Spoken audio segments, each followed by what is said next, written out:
Hi, I'm Tane. And I'm Aid, and this is Altar Call, a Married at First Sight podcast.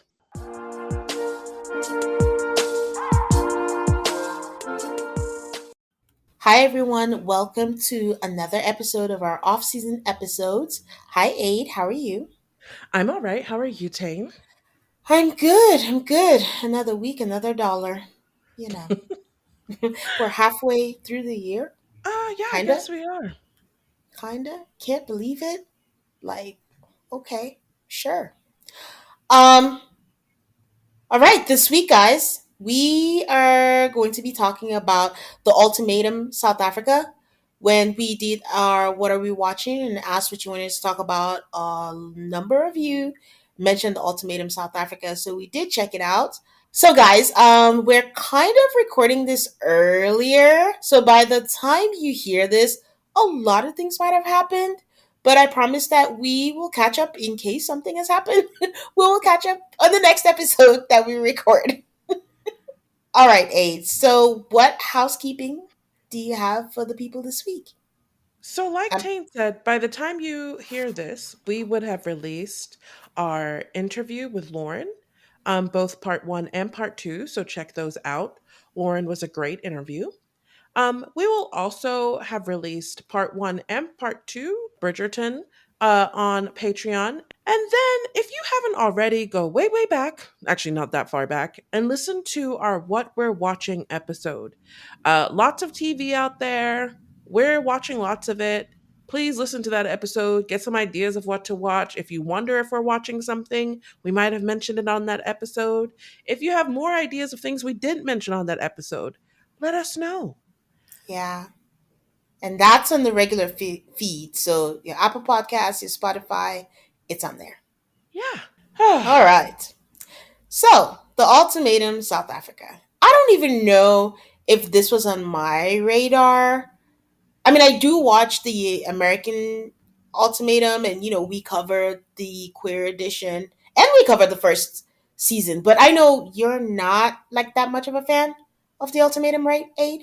I'm not, even though we have covered all the American versions. I mean, I, We have our things, Aid. You do Ultimatum, I do 90 Day. I, We don't have to love it. I will say though, of all the seasons of the Ultimatum, because I think at this point we've done three plus this South Africa version. The South Africa version was the best. The South African version was so interesting to the point where, the Ultimatum France came up as a suggestion for me, and I'm contemplating it, except it's going to require more time because, again, it's not in English and I'm going to have to read the captions and all that stuff. But I found the Ultimatum South Africa so fascinating because there are some differences between it and the South African one, and the two major, and the USA, the American version. The two differences to me, one, they interact way too much for my liking. Like, there's not enough separation between the exes and the new husbands and new wives or new whatever it is, trial marriages. And two, the South Africans are hella horny. This was just a sexcapade for them. I mean, one would argue that that's the same for the Americans, but I don't know that I would agree. I think they're way hornier in the South African version. What do you think? I think the premise of the show is so bad.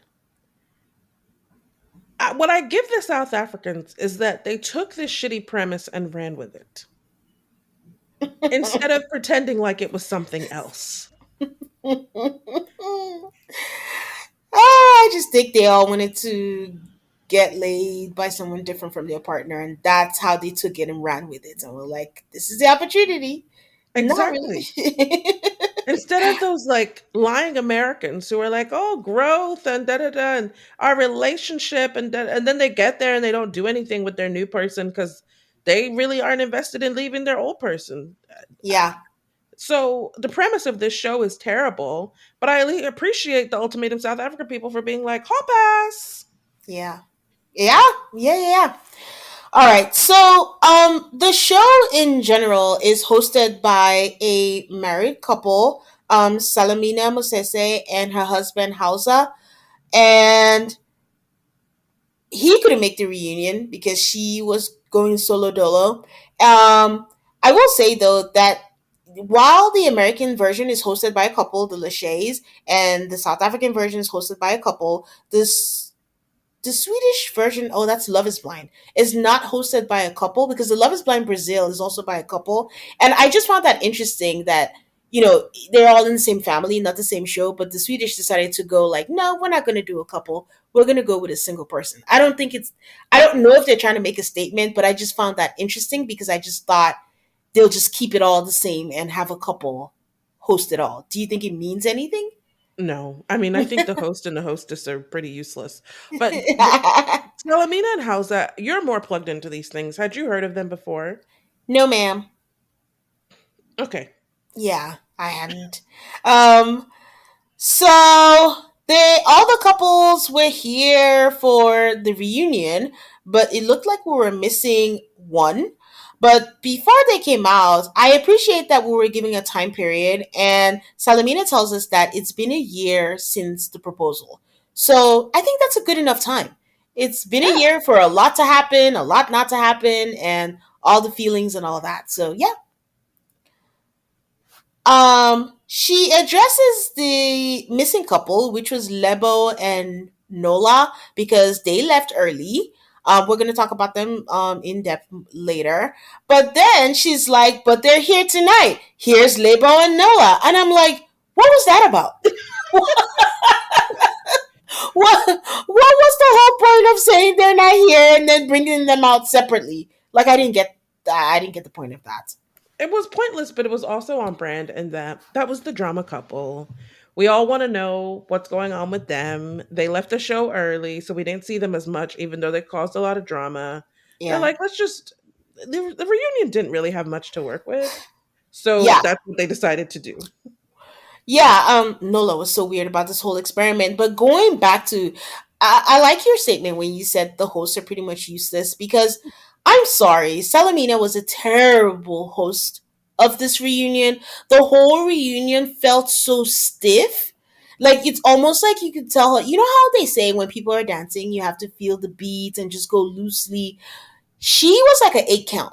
It was almost like you could hear the 1, 2, 3, 4, 5, 6, 7, 8. Then the producer says, "Say this," and every way she pronounced it was like stilted and it wasn't just organic. And I don't know, it just wasn't a good feel. But they're lucky that they have like they had a good cast. I want to say they have a good cast. And when you pair that up with the natural dramatic flair that comes with Africans, so you get the hey and the whoo and the hey, yeah, it kind of made up for the mehness of Salamina. But anyways, she decides to start with Ruth and Isaac. Ruth and Isaac was a couple that we had. Um, I'm a root stan. Root stan over here. Like, I appreciate this woman. And the reason why I like her, they play a montage of everything that happened through it.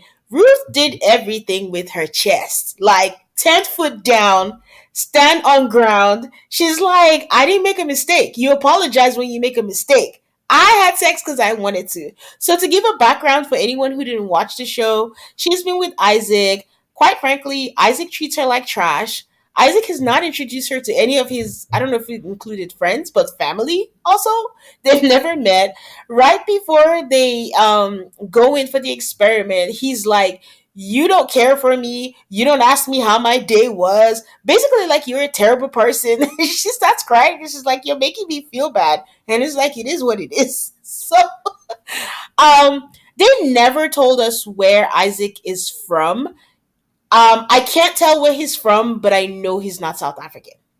But Oh, okay. yeah, my husband and I were trying to guess where he was from, but we couldn't. We settled for maybe Cameroon or whatever, but I couldn't place it finally, where he's from. So after they play the montage, Salamina calls out Genesis for trying not to laugh.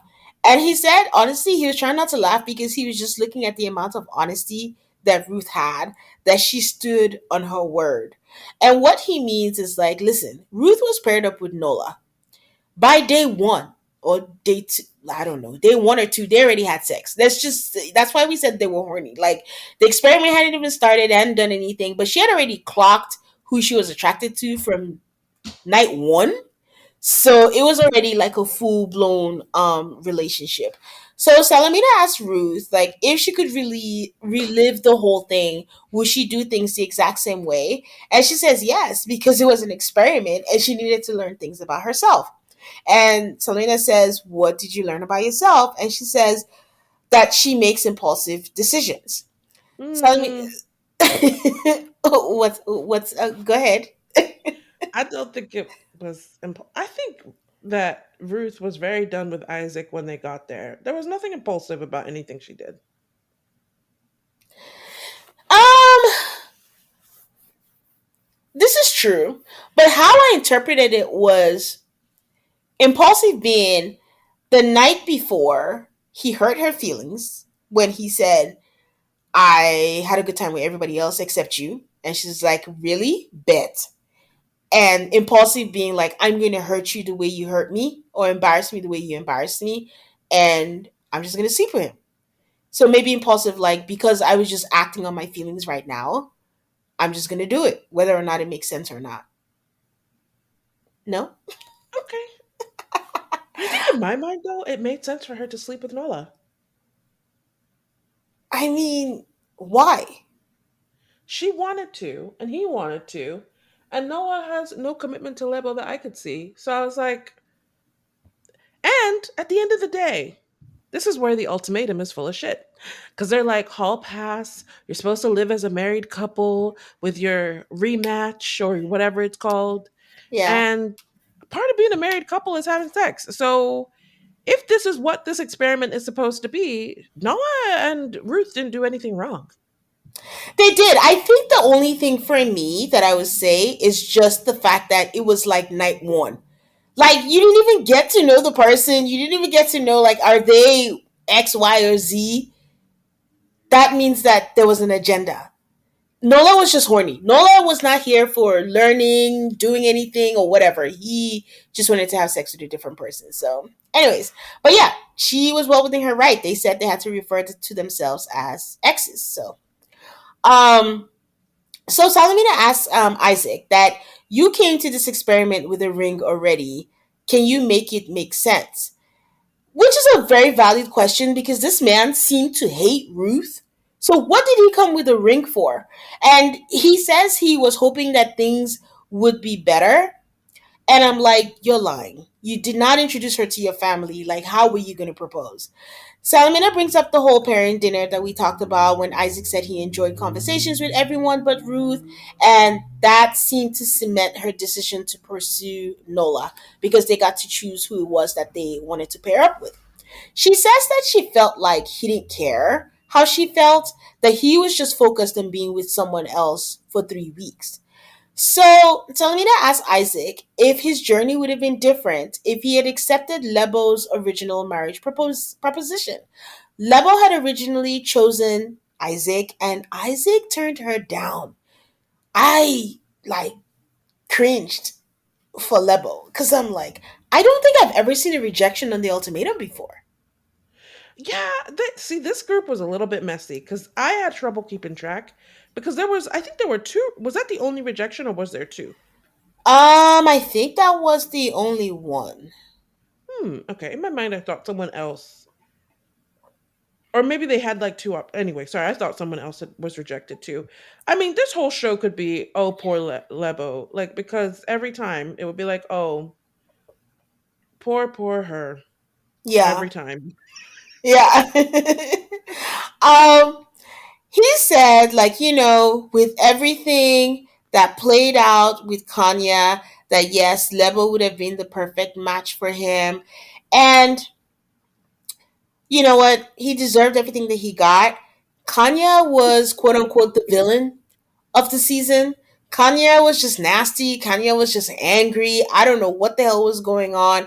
And in his mind, Kanye is, we've talked about this a little bit. I can't speak for South Africa because, I'm not from there, but sometimes some African regions, and I know like it's rampant in Nigeria, I don't know why I'm saying this. This is rampant everywhere. Like colorism is still a thing where some people feel like the light skinned you are, the better you are. Kanya is light skinned, and I Isaac is the typical your stereotypical African guy who thought that he could get with Kanya and then he could do better because you could see the stark difference with how he was treating Kanya versus the way he was treating Ruth.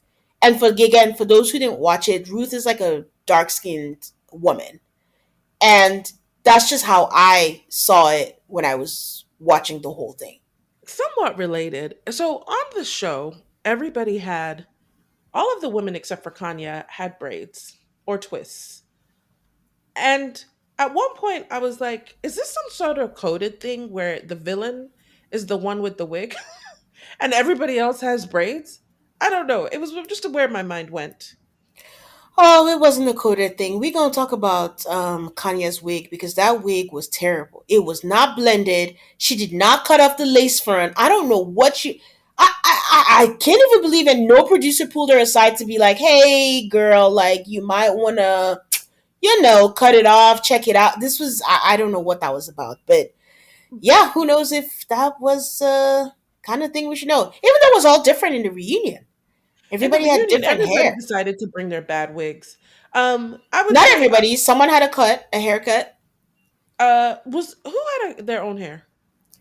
Genesis's girlfriend. Give me a Uh, second. Tabi. Tabby. Oh yeah, Tabby had the pink hair. Okay. Yes. I felt sorry for Lebo because her hair looked awful at the reunion. Um, Really? her like curl was not staying. It looked very like Stiff. stiff and like like this happens to me sometimes. The curl doesn't stay. It just falls out. So the curl that you intended is not there. It was all right. I It just felt was all like right. if you're gonna come to a reunion and do what she did, I wish her look had just been a little bit more revengey. Yeah. You'll notice in this conversation that we did not mention the the two the white couple I mean, there's because nothing to say. they were throughout the season they were very much, except for with one exception, a non-entity.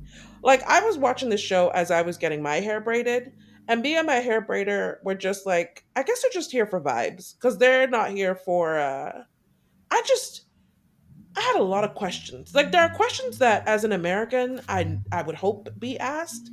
And I'm like, in South Africa, can you ask these questions? Yeah. Do you want to talk about them during their section? Sure, sure. I mean, Yeah. sure. It's just in the hair conversation. It's like, who are Oh. we not talking about? Oh, I mean, there's nothing to say about their hair. There's only one thing to do, per se.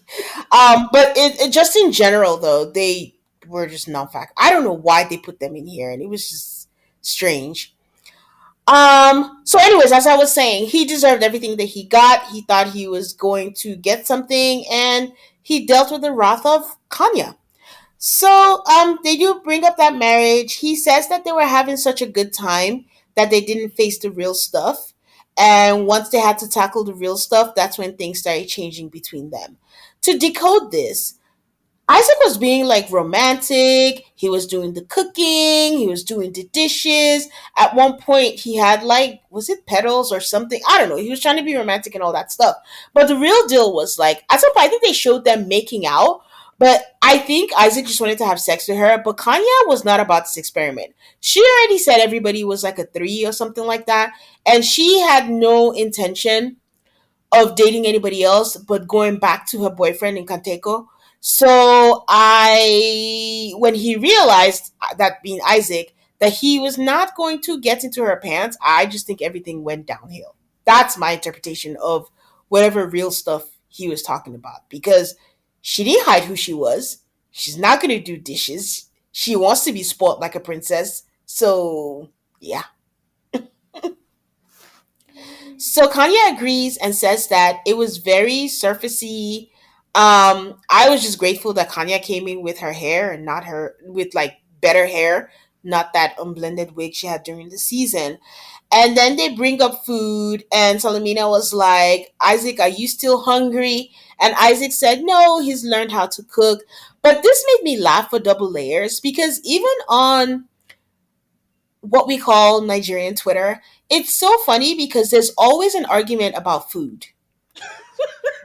And the running joke is that African men are always hungry. Like it's always like you're determined by how can you cook, what can you cook, is it fresh food, is it that, and we're just like, do you know anything else besides food? So that made me laugh. But Isaac was like, nope, I taught myself how to cook. I'm a good cook, and I was like, well, if anything came out of this, if he's telling the truth, good for him. So they ask Ruth if she's dating. She says yes, that she's dating and she's in a relationship and happily so. They ask Isaac. Isaac says that he's single, but there's a girl that he's talking to. And Selena says, are you guys in the same place? And they were like, oh gosh, they're both once again in a long distance relationship. So I don't know how much they learned, but they're both in a long distance relationship. So Things that I just either I never heard mentioned or they never were mentioned.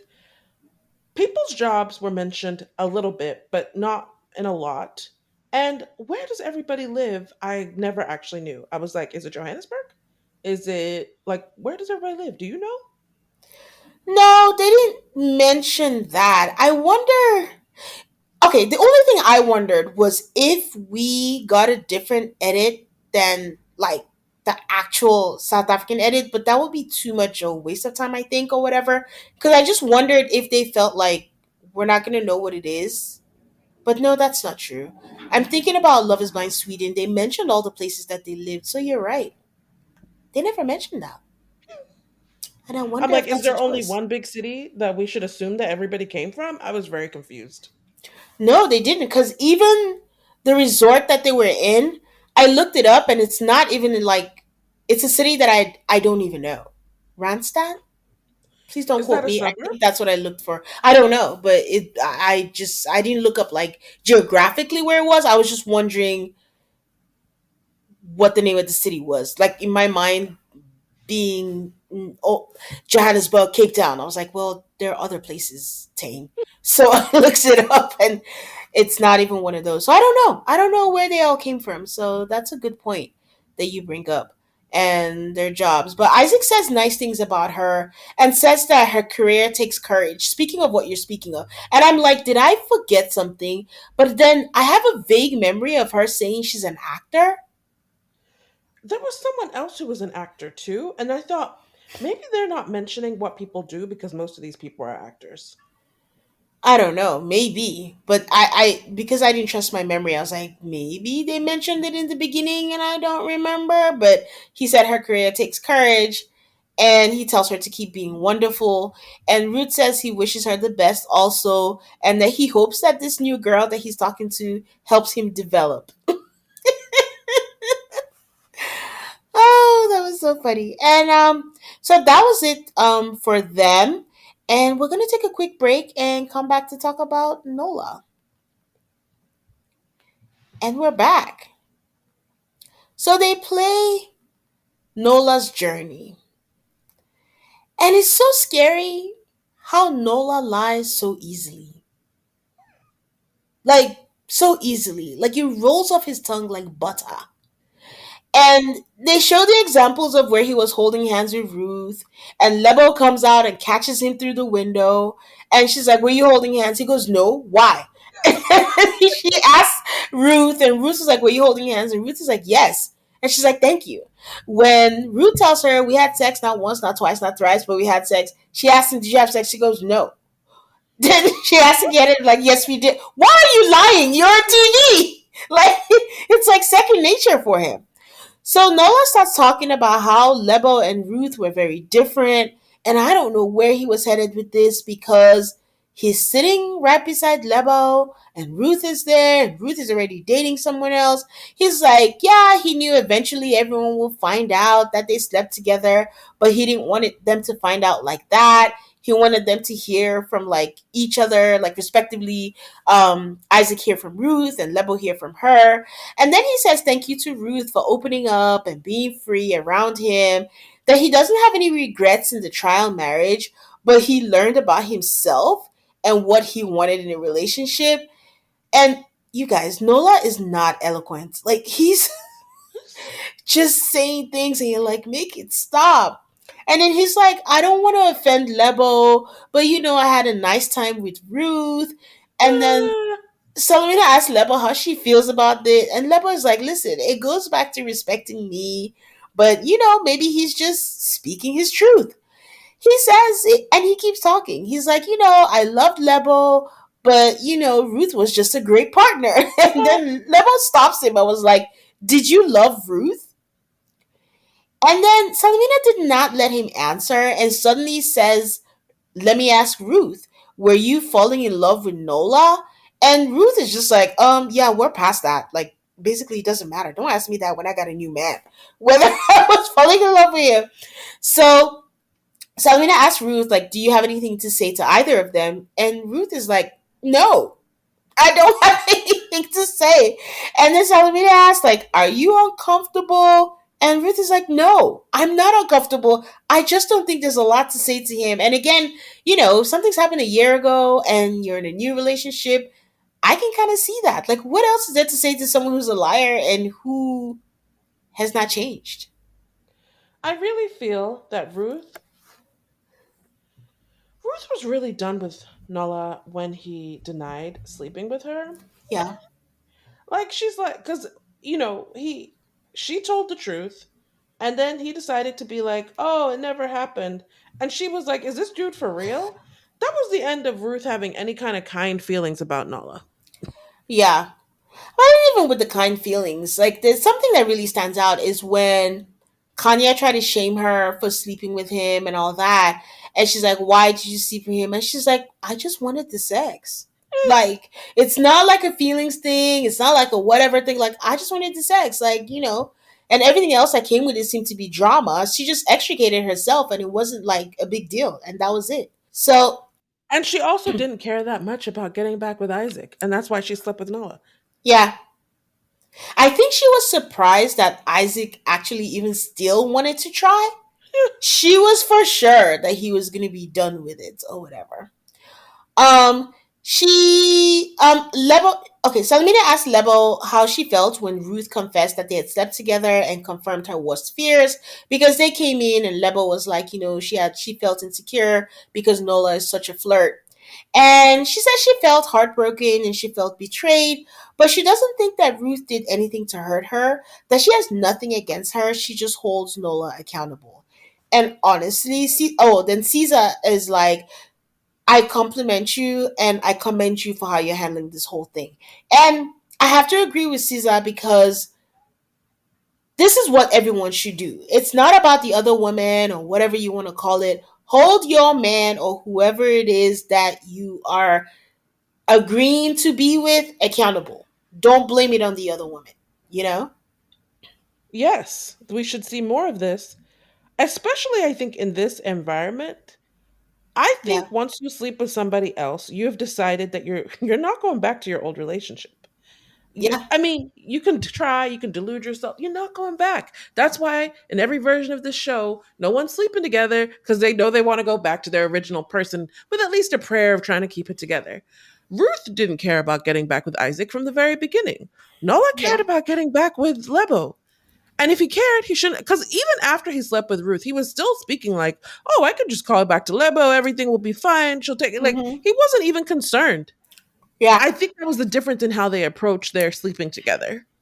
Yeah. And that's why Lebo was like, he did not respect me. So she says that no, Salamina asks if they are together. She says that when they left the experiment, she had broken up with Nola, but then a month later, he called her and then he told them to try, and then they tried, and he convinced her to give him a second chance, and she gave him a second chance. And everybody in the room makes faces, and I'm just laughing. And so Salamina's like, so are you saying you're back together? And they're like, yes, we are back together. And all of a sudden, Isaac is laughing. Like, no respect. He's just laughing. And then they're like, why are you laughing? And he's like, listen, I know Lebo and she's not happy. I'm like, violence. And Lebo says, yes. No, because, oh, sorry. What I skipped was that Right before after they said they were back together, Nola looks at her and says, "Yeah," and then we're back together and we're happy and everything's going well. So then this happens. It's like she's not happy. Level says, "Well, yeah, me and Isaac talk a lot and I share a lot with him, and you know what? He's right. I'm not happy." Nola is so surprised. If his jaw could drop on the floor, it would. And as he's doing that, Ruth bursts out laughing. And like I said earlier, they don't just burst out laughing, they come out with exclamations. Ruth is like, hell! It's just like, it makes it all the more embarrassing for them. And then he says that he had to, reject some international jobs. To your point, I kept wondering, what job is this that is international? To be closer to Lebo and work on their relationship, and her saying that she's not happy and not telling him feels like a betrayal. Isaac chimes in and is like, yeah, he always tells her that she has to decide that she needs to be happy. She says the level was like she doesn't know the Nola that was on the experience and that he hasn't changed. That what she has just now seen instead is that he has a lot of different characters and a lot of different personalities, and she doesn't know which one is the real one. She says again that honestly the relationship has not been happier. And then Salamina asks, like, okay, so is there a future? And Lebo says, currently, no. And that leads me to my confusion. And that she has seen that he's not ready to change. Oh, excuse me, change for me. She says she has learned to unlove him and she doesn't feel like she is in love with him anymore. And so, therefore, she has decided to end their relationship. If I could give her a standing ovation, I would, because this was clearly a calculated, I am going to break up with you. She could easily have broken up with him at home. She waited until the reunion, got all dolled up, gave him a false sense of security, and was just like, yeah, I think I'm done. Like I imagined a whole conversation because Noah looked so like um blindsided, like he didn't know this was going to happen. And I was like, I constructed a whole script of a conversation that I believe that they had. And this is how it went. Oh, it's okay, we're going to the reunion. Oh, we're going to go on there and say we're fine, right? Mhm. Yeah, we're good. Mhm. And he never heard her not agree with him. She just mhm her way to break it up with Yeah. him at the reunion. And he heard what he wanted to hear. I bet you she warned him in ways that he just cannot hear because he does not listen. She Yeah. warned him. I think your script is very plausible. Either which way, I loved it. He deserves it. This whole time that she was giving her speech, Isaac has been leaning forward in his chair, scooting closer and closer to the edge, and then when she says what she says, he does I mean, it's not an African thing, but he puts his hand on his head and he's like, "Hey!" And then he jubilates and he's going through all the things. While he's doing that, Aiden starts applauding because Aiden went through it with Lebo during the whole season. And I'm like, this is so bad for Nola, but I do not feel bad for him at all. At all. Lindele is in such shock. He turns to Caesar and was like, what just happened? And she's like, she's breaking up with him. Like, it was so It's like funny. I'm hearing the words, but is the message correct? Is the message I'm hearing correct? Oh my god, it was so funny. So the whole thing was just hilarious, but I loved it. Um, Lebo, and also I don't know, Lebo also seemed to have a certain peace over her. The whole time she was there, everything she said, she was so calm, she was so peaceful, she didn't raise her voice, she just seemed unbothered and just really calm. A woman is scary when she knows she's finished. When a woman's fed, oh, we can't sing R. Kelly. I'm sorry. Oops. Um, Noah gets up and walks away. And as he walks away, another person is like, hey, Two people says, at the same time. You guys, it really cracked me up. So, Isaac is still gloating, but Genesis gets up and goes to go check on him, and the camera decides to focus on them. So Nola says, like, she's doing this to hurt me. And Genesis is like, she's not. But the thing is, like, you're not understanding that what she's trying to communicate. And because they're guys, they usually need to feel pain to understand. I mean, if this is true, sorry to you guys. Like, that's a lot. You could just understand and just listen. That sounds less painful, but okay. Mm, Genesis says, he's gonna be fine, but he needs to work on himself. Nola is like, I hear you, my brother, but honestly, I'm not hearing you. And then Genesis is like, but you need to. But they return. Nola is still stunned. And then Nola starts crying. Lebo is so unmoved. She's like, please. He used to cry on the show all the time. At some point, there was a time where he started crying. Me and Ruth were looking at each other like, what's going on? It's all an act. It doesn't mean anything. Oh my god, this is so funny because he has no more moves. There's nothing else we can say. Aiden says that he's surprised that they back together, but he's glad that she sees the light. Leva says she feels bad about the things that Aiden was caught up on because she was so focused on Nola. And I do have to say that, like in the beginning, like I was really annoyed by Lebo because if they decided they were coming on this show, the premise hasn't changed. The premise is the same. Having the person you're with go spy with you on what's going on with the other one, asking questions, oh, you didn't check on me, you didn't do this, like it was just too much that I'm just like, if you know you're so hung up on that person, don't agree to come on the show at all. It was a little annoying and irritating. any person who comes on the show and is 100% certain that they're going to be together by the end is delusional, Yeah. because anything can happen. And the whole premise of the show is that y'all are about to cheat on each other. Yeah. I, and I don't know why year after year, season after season, people come on the show and then they act surprised when their person actually does something or feels a connection with the other person. What are you here for? What do you think you signed up for? No matter how much the Lachey's try to romanticize it, with Vanessa saying, after 8 years, I'm like, what are you doing? What are we not going to do? Right from season one, in my mind, if from the moment you agree to come on a show like this, that is the end of your relationship.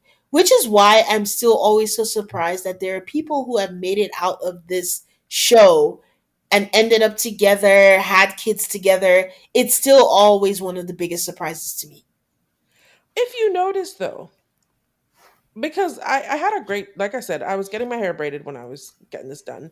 And my hair braider, who has never watched the show before, was getting so invested in the rematch couple. She's like, oh my god, like Caesar and Lindele, she was just like, oh my god, they're so cute. And I was like, yeah, they are. Wait till you see them get back with their original person. As long as there's no hanky panky, if you enter the show, you actually are more likely to leave with your original partner than a new one. We're going to talk about it later, but I think that Lindele and SZA was very vague in that I don't know. No, Tabby, I think was with Lindele. Yeah, Tabby and Lindele were together. I don't know if they had sex because at some point I thought they did, but we never really got confirmation if they did or not. But we'll talk about that later. Okay. Uh, Isaac said that he did not think that Lebo would do what she just did, but he's happy she did, and he hopes that she sticks to it and doesn't come back a month later and is like, oh, we're back together and yada, yada, yada. Nola is still stuck on Isaac, saying, like, oh, it's been a topic, because he said it's been a topic that they've talked about, and he's focused on the wrong thing. He's like, well, this starts to make me wonder, the girl that you said was the one that's been popping up back and forth, like, is it her? And then everybody on the couch is like, are you stupid? Like, he said it was a long distance relation. Like, that already automatically eliminates her. It's not her. And Isaac was like, that's why she's dumping you, because you don't listen. Isaac is a classic, like, is this man really in a position to be giving people relationship advice? Absolutely Nope. not, based on his own life. But the way he went so hard for Lebo, I really appreciated it. I loved it. It was hilarious. Yep. And also, that also seemed to surprise Nola. I don't think Nola knew that Lebo and Isaac were really good friends. He seemed surprised, you know? So, So next up, Salamina turns her eyes to Dabi and Genesis. Um, Genesis just counseled Noah through his breakup, which the way he did it, I thought was amazing. But she calls Dabi and Genesis them tertiary lovebirds. I don't really know what that means. I don't neither. She, she says they had a fairy tale proposal. He gave her rings. Okay, so what happened afterwards? Tabby says, well, after they left, emotions were high, feelings were high, so they decided to step back to basics and fix all the missing things and fix all the things that made her lean towards Lindele and fix all the broken pieces. So that's where they are. They're working on things. And then Genesis kind of explains that a black woman is not given a ring if you haven't taken out Lobolo, which I assume is a bride price, but I really was never quite clear on what Lobolo was. Do you know? Introduction. Okay. Until you do Um, that, yeah. I felt like there was some sort of like money or goods part of Lobolo, so I wasn't really sure. But he That's part says of that the introduction. So when you do okay, the introduction, you state your intent to marry, and then you come basically like Emily and what's his name on 90 Day Fiance. Toby. Yeah. So the list and all the introduction thing or whatever is all part of it. Yeah. So he says they still have to do that and they have to go to the family and discuss prices and being comfortable and respect tradition. Salamina gives him all these compliments for being mature, and Genesis says that he loves her so much and that she knows that. Look, I feel like I am being hoodwinked into thinking that these people who got engaged on television are still kind of engaged, but not really engaged 1 year later. Am I the only person who's getting that? No, no. My thing is like I don't think we've ever doubted Genesis' feelings for Tabi, but I have doubted Tabi's feelings for Genesis. He was the one who gave the ultimatum, and that's what I meant earlier about the whole Tabi and Lindley relationship. I think something is being hidden. I don't think the whole depth of it was. I mean, she got him a gift, bro. The day that they moved in, and she didn't get anything for her person. And they talked about stuff how intimate they were or whatever, and maybe intimate just means hugging. I don't know. But Lindley also during the show seemed so torn on what to do, and I didn't even expect him to propose um on the final day.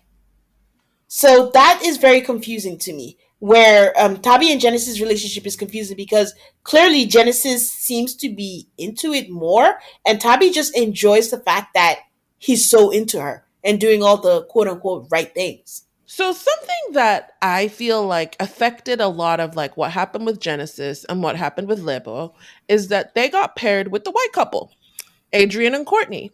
Yeah. And because they were paired with people who from the very beginning it was like there's nothing romantic is going to happen here. There's no attraction, there's no chemistry. I honestly felt like Courtney and Aiden were there for vibes. They were not full participants. And I don't know, this is the thing where, as an American, from an American perspective, I'm like, is it okay in South Africa to ask white people if they date black people? Because, like, why are you on the show if you're the only white couple and there's five other couples that are black? If you don't date black people, then how's this going to work? Maybe they do date black people and they're open, but I don't. Well, okay. Going back, I don't think it's okay. I don't like. What would be to ask the question? What would be the difference between them and what was the last couple that we had in the ultimatum? The people who shared the whole thing from the south. He was black and she was white. I can't remember their names, but Yeah. see, I because they actually did fully participate, it wasn't really a question. Except, well, the guy was the same thing. The white guy had like the friendly relationship with the black girl who he ended up with, but Yeah, they but they never were were like attracted or dating or living as a married couple. yeah, they were attracted to each other. Well, I mean, I guess going back to it, like I don't think you can ask that question. It could be a case of maybe they do date black people, but just not this particular group or something. But I just thought it was weird that they randomly just had one white couple. That was just and there was one white couple that they didn't really seem to have any issues, let's be honest. Aiden was there to be a counselor, and half the time you forget that Courtney was there. They're the other ones who I was wondering where they were from. Their accent didn't seem completely South African either. So, again, they didn't go into backgrounds and stuff. But yeah, that was the very strange thing, and that's a good point because I think that again, these horny people, Genesis was trying to get with Courtney, but Courtney wasn't about that. And that's when you see him talking in code, like you have to fully give yourself to the experience. Why is it taking you this long? Yada, yada, yada. But what if she was? How would that have changed the whole way that Genesis acts? Because that's the other thing about the ultimatum is when the person you're paired up with, you have one half of the couple who's not invested in going all the way with it. So it's not because you were good, it's just that you didn't have the opportunity. The other person was just not about that life. And race aside, that is, I would say, a common issue on the ultimatum where people kind of end up with a person who they're just kind of going to kick it with because they're not attracted and they Yeah. were either like the last two left or they just Yeah. didn't find anybody. So that's not a race thing. It just so happened in this case, the only couples where that seemed to be a thing were the people who were paired off with the white couple. Everybody else was into Yeah. their person. Because the white couple is like the 90-day other way where we know they're going back home. Aiden and Courtney were going to always end up together. Like, that was just, again, it seemed like they were plants. I would say it's not that I thought, oh, they're definitely going to end up together, but I know that if they break up, it wasn't because of anything that happened here. Yeah. So back to Genesis, who really had no opportunity. Meanwhile, Tabi is having a wonderful time with Lindele. And he says, well, Tabi says that her bond with Lindele took her by surprise because Lindele heard her and he would listen to what she had to say. He would understand certain issues and work towards solving it. And she says she had an easy time and he would do certain things without her having to ask. My issue with this whole paragraph is no specifics, so I really don't know what she's talking about. Um, Lindela says to give her credit, she made things easy for him, and he loved her for that. He asked Genesis, Salamina asked Genesis about his thoughts, and he says it's like Lebo. Women go through small things that lead them to actions. When he saw the collection with Lindele, he's like, oh, there's something I've done wrong to make her so comfortable with him. And Lindele reminded Genesis by watching him why he started this relationship 7 years ago, and he needs to work on himself to become a better person. I mean, this is one funny thing about the ultimatum to watch someone basically say, oh, the guy who my girlfriend cheated on me with was so great that I was like, I gotta step up if I want to keep her. Well, remember he said guys have to feel pain to understand. Oh, boy. Caesar basically says somewhat the same thing. She's like, well, Lindele, he basically became better when he came back to me thanks to Thabi's influence. Thanks, Thabi, for making my man better. Oh, man. I was like, this is so awkward. I don't want to hear this about somebody, my partner. No. No, no, no. So Salamina asked Caesar, okay, so you weren't ready for marriage. Remind me, Caesar and Lindele are the couple who was dating for like 6 months. Is that right? Yes, because Lindley first proposed at 3 months. So that man is ready to get married. And she's like, what are you doing? So they got engaged at the end of the thing, kind of, once again. So Lindele says he's sure, which we always knew he was sure. And she says that she still looks at him sometimes and is like, are we really, really, really doing this? And he's like, yeah, we are. Um, Mm. Then she asked if there's any wedding in sight. And in one of my favorite things about the Ultimatum South Africa, in Zulu, she says, a man must make a plan. Watching this show was so great. They literally, I wish I had counted. I'm fairly certain they spoke at least 10 languages during the course of filming the show. Mm. Now, the only way you know this is if you have I don't know how it is if you don't have subtitles on, but I had subtitles on and it was very helpful because then they'd be like in Xhosa, in Zulu, in Yeah. just Yeah. languages flying all around. Yeah. And it was always fun when they did the half in their language, half in English. It was just fun to listen to. Very fun to listen to. It was funny because, like I said, when I was watching it with my hairdresser, I was like, "Oh, they just spoke da da da," and she's like, after about the eighth time I said that, she was like, how do you know all these languages? I'm like, it's the subtitles. The subtitles are telling me. Um, so sees I'm sorry, Salima says Salamina says, okay, the man with the plan. What's the plan? And he says there hasn't been a date, but there has been communication from both families. They sent a letter. The letter says something about giving him time. I don't know if that's time to get money together, time to find a place for them to live. I don't know what the time is for, but he needs time. I was like, how are you gonna be talking about sending a letter about how you need time when you're the one who wants to get married? Um, but that Something ain't complete with this story. I'm telling you, the whole time with these two, I was like, I feel like I'm getting a quarter of the story, not even half. Yeah. But he says that there's no rush. Man, you came on the ultimatum talking about there's no rush. And that he has assured her family that she's going to be a Nibe. They let us know that's his family name, but he's going to need some time. But it's definitely before the end of the year. In the event that there's a crossover or overlap of people who watch this but also watch 90 Day Fiance, I hope this gives more context into why Kobe's family is making it so important for them to do that introduction while they're around for the few weeks or whatever that they are. It's just a really important thing to a lot of the elders in African culture. So that's why you see so much mention of, the families and letting the family know and letting them know your intent or whatever. They kind of measure the respectability in that regard, even if you're married like legally or you've had a white wedding. It just holds significance. And they did a pretty good job on the show of discussing it. But the fact that it's been a whole year since and people haven't handled their business, I'm very suspicious. I think that's what it's a thing. It's a plague that is plaguing almost every reality show now. Like we've always known it's not authentic, but it's almost like they're just like putting it in our faces that it's not authentic. Like everyone is not coming with the purest of intentions anymore. Because you can't give an ultimatum and a year later you're still not married. Come on. That was the whole point. And then I did enjoy, this is the first time I've seen this, where basically they used culture to get out of commitments they made on reality shows. You put a ring on someone's finger on reality TV, understanding what that meant in the context of the show. Now the show is over. Oh, the ring doesn't mean anything because we haven't done XYZ. Okay, well then why? Anyway, I wish they dug deeper though into the whole Tabi and Lindley thing. I wish Salamina had asked about the gift, not getting a gift, and all that kind of stuff, and the point where Lindley seemed like he was so confused, like he was being tormented, like oh my god, what am I gonna do?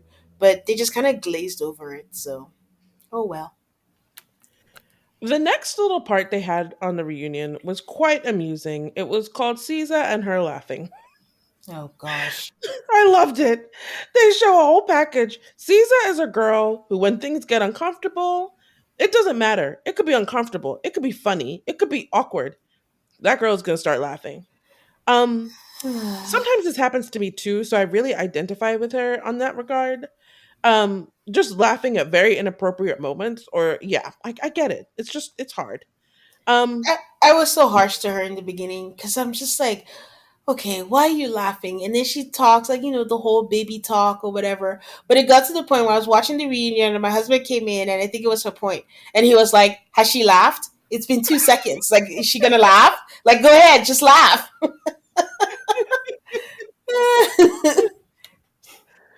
um, so they ask, okay, Caesar, what about the laughing? And she's like, and then they talk about, oh, you had a few run-ins with Kanya. And she starts with an apology. I shouldn't have gone to Kanye's villa. She wanted to have a conversation. She thought it would help her or help Kanye in some way. But that night was just a lot. I mean, that night was crazy. Because that was the same night where Lebo went and confronted Nola about sleeping with Ruth.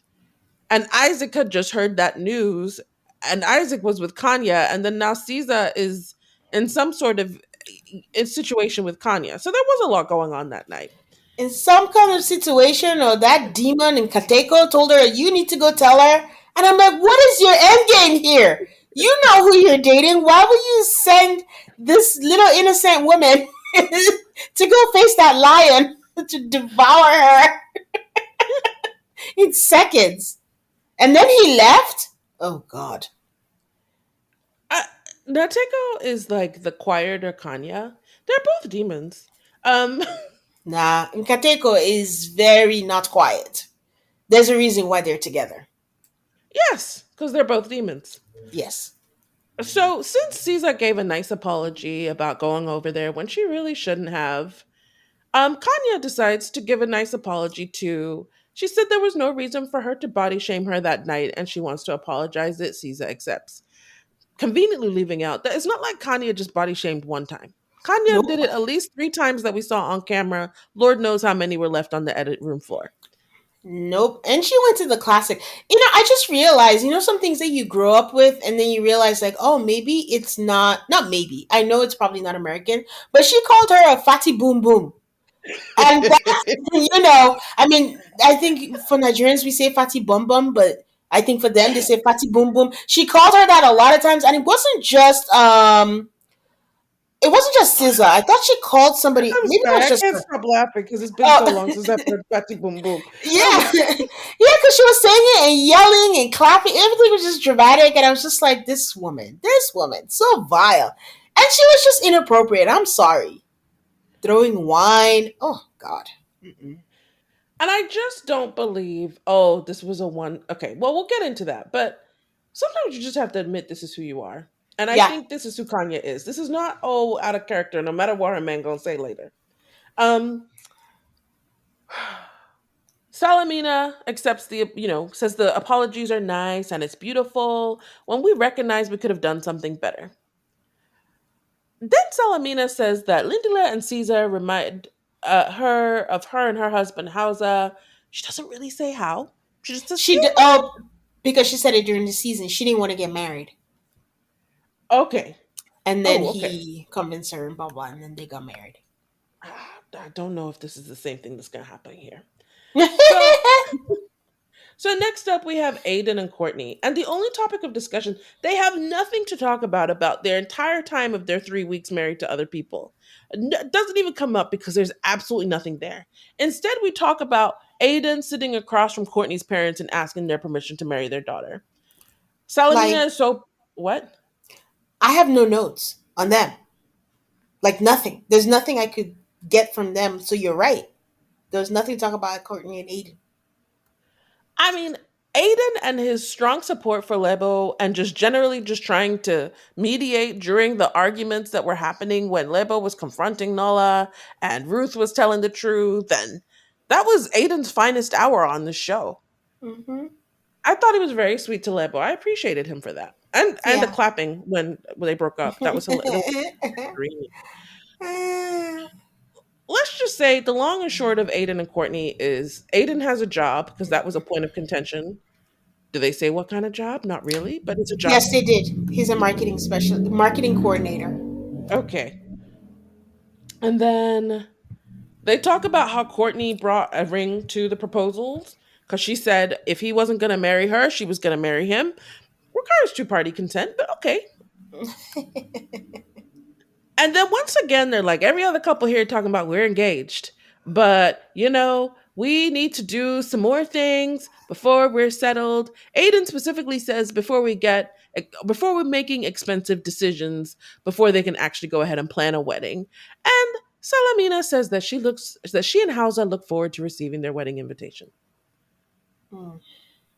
From the playbook of Vanessa Lachey. Okay. I mean, it's better than womb watching. Wedding watching when you look, if you say you're engaged, I think it's okay to say when is my wedding invitation coming. Okay. Fair. It's just rude if you're married for someone to say when is my baby coming. So next up is Unkateko and Kanya. And Salamina says, so you gave an unwanted promise ring. Which, you know what? I think promise rings are for the under 25 set. I think promise rings are for the unserious. 0 to 0 years old. It should be a thing. I think if you know you're 18 and you want to be together forever, but you also like want to finish your education, grow up a little, but you're committed, then you are allowed a promise ring. But Mm. past that age or so, just get out of here. It's for children, not for grown-ups.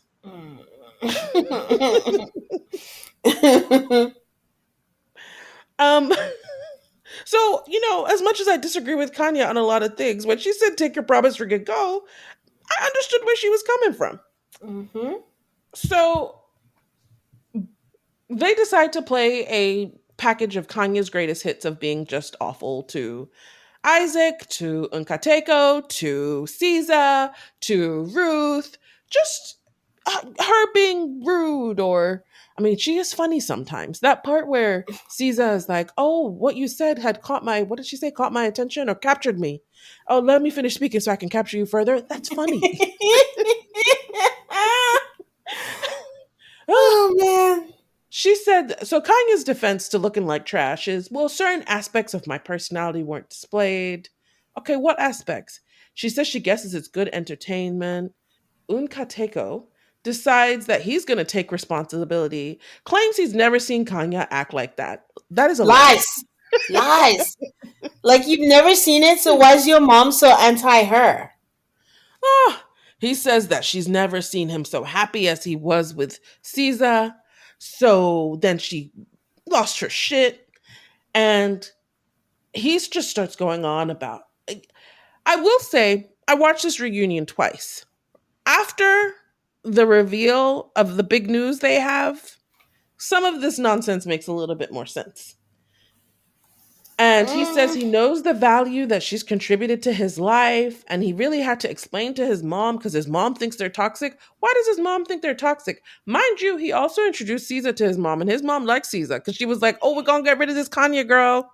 yeah. Um, and he apologized for not respecting boundaries and that he wants to thank her and honor her. She's not perfect, but she's amazing. And when she's in a good place, she's a sweetheart. Do you see Yeah. all the qualifiers this man had for every good thing he had to say about her? Yeah, I just don't know what this man has been through that led him here. Because right from the moment when he was doing too much with SZA, then immediately he was reunited with Kanya and they had their fights, but then the next minute they're laughing, they're having sex, they're not, and I'm like, what? I was for sure he was leaving her. I thought he brought her here so that he could have a way out and he could be like, you see, I gotta go and all that kind of stuff. But when he was just like going ahead with everything, laughing with her, saying, this is, my person, I understand her. And I'm like, oh, okay, something is afoot. Either he has a kink or I don't know. But something about her nastiness turns him on, I assume. Is that why you think he sent Caesar out so he was like, oh, I can watch her be nasty to start like that to turn on for him? Quite frankly, because I cannot think of what it is. Because when she said it, and he's like, why didn't you ask her? She's like, no, I'm telling you, like, you know her better. Maybe you understand what she's. He's like, no, I think you should go tell her. And the fact that she too marched right along with him, and I was like, is this really happening? And then when he got there and left, now that was funny. But yes, I do think he has a kink. So he went back so that she could come back and tell him the story, and that got him excited. But he didn't go that far. Like he probably saw everything that they talked about because he was literally right there. He went back to the house, didn't he? No, he was just off to the side. Oh, he went back to the house because when she was telling him, they were in the kitchen. I thought, Oh, oh well, yeah, anyway, so back to the reunion. Salamina is like, so where are you guys today? And Unkateko is very like, oh, we went to therapy and she's the one who even found the therapist and we're doing so well and da da da da da. And this is what they needed for them to get back together. Blah blah blah blah blah. And then Salamina is like, okay, give us more. Because she's like, we have a reveal here, get to yeah. it. And he says, Untakeko says, oh, I beat Genesis to it. He's 3 months old. Everybody is lost. Isaac is lost. Everybody's like, what's going on? Kanya finally says, while they were working through their stuff, a baby happened. I truly believe that I don't think anybody knew. Either that or they're great actors. These people are not keeping in touch. So some of them knew. I found it interesting that the only person that I think knew was Tabby. Tabby Okay. acted like she already knew. Either Tabby or Lebo, I can't remember. But they knew. Like they were just smiling when it happened. But I can't imagine that who was it that knew, and then Genesis wouldn't know. It was just kind of weird, the number of people that didn't know. But ordinarily, what we're used to from all the other casts is like if one person doesn't use, there's a group chat. Everybody would have told the other. So that was surprising that a majority of them did not know about the kid. I mean, I knew because it was on like it's on social media, but do they not follow each other? Is it to that extent? And or maybe maybe they were all told to act shocked and some are better than others because Isaac certainly looked shocked. Yes. I'm sorry, Aiden has major side eye. Um which makes me think he doesn't know. So, I don't know. Maybe they knew and they were all told to act surprised. Maybe they some of them didn't really know. I don't know. Yeah. Yeah. Interesting. Yeah, that was very interesting to me. But I mean, at first I didn't know. I was like, "Oh, is he the father of the child, or did she just move on quickly?" Because remember, she is the table, and she doesn't change for boys, Only for men. only for men. I I didn't mind actually that part of Kanye very much. mean, the only reason I didn't mind was like, okay, you're right. Reversing back to her when she was with Isaac, and he was mad that she didn't do the dishes. The only reason why I could really side with her was that Isaac was not doing it out of the goodness of his heart. He was doing it because he wanted to be rewarded. But ordinarily, when you live with someone, whether as a roommate, whether as a partner, whether as a lover or anything, courtesy demands that if you're both using dishes at some point, you do it sometimes. It's not that big of an ask. So when she flips it around and was like, "You wanted to do it, I don't want to do it," blah, blah, blah, blah, blah, I'm just like, that's a pretty selfish thing. The thing about dishes on TV, and it's, as a reality TV watcher, I am just shocked at how often this comes up. I have so many questions. Okay, are the dishes the one that you used? Whose dishes are they? How long were your dishes in the sink before someone took it upon themselves to do them? Because everybody has different standards of acceptance for how long dishes should be in the sink. Some people, it's like, yeah, dishes get done when I feel like it, overnight, every 2 days. Some people, it's like, oh, I can't go to bed with dishes in the sink. I wish we could get those details about why he was so mad about the dishes and whether she actually did something wrong or they just have different standards. Like she would have gotten to the dishes later. He took it upon himself to do the dishes. Now he wants credit for doing the dishes that she didn't ask him to do. My interpretation was that he's been doing the dishes, and then the one time he was away or something, he came back and there were dishes, and he's like, "For once, can you not do dishes?" And she's like, "Why should I do dishes?" Meaning that she has no intention of doing dishes. You started something, so you should do it. And then where he failed again was like where he was hungry and he expected her to make food as a wife. If you can't cook, maybe she can't cook. Just because she's a woman doesn't mean she should be able to cook. So on that part, I'm on her side. But Kanya doesn't give a fuck because they just went to barbecue with whose house, and she's like, "Do you have food for me?"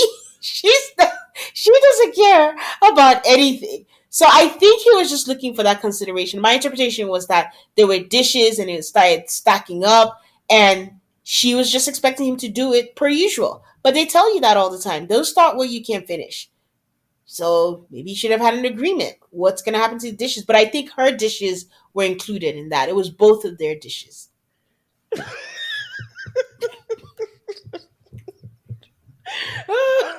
Oh, I love reality TV for this. Did you see how long Tane and I just talked about dishes?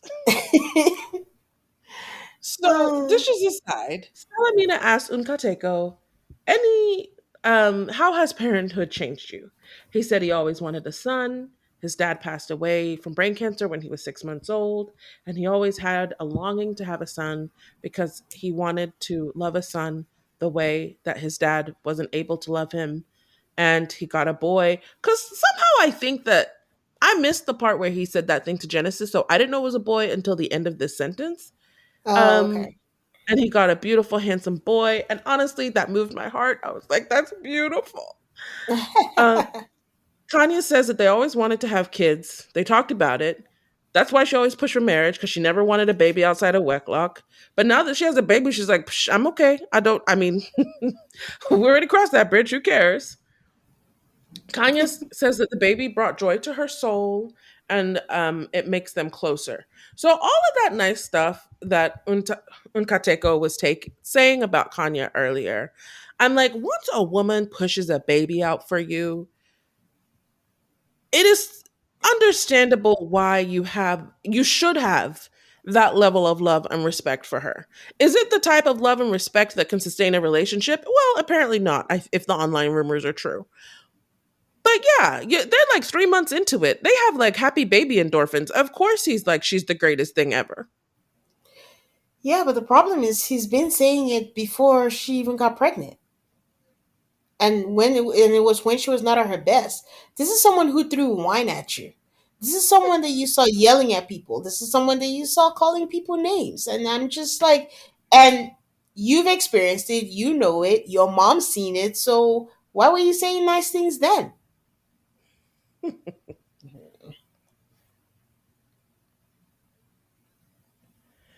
I don't know.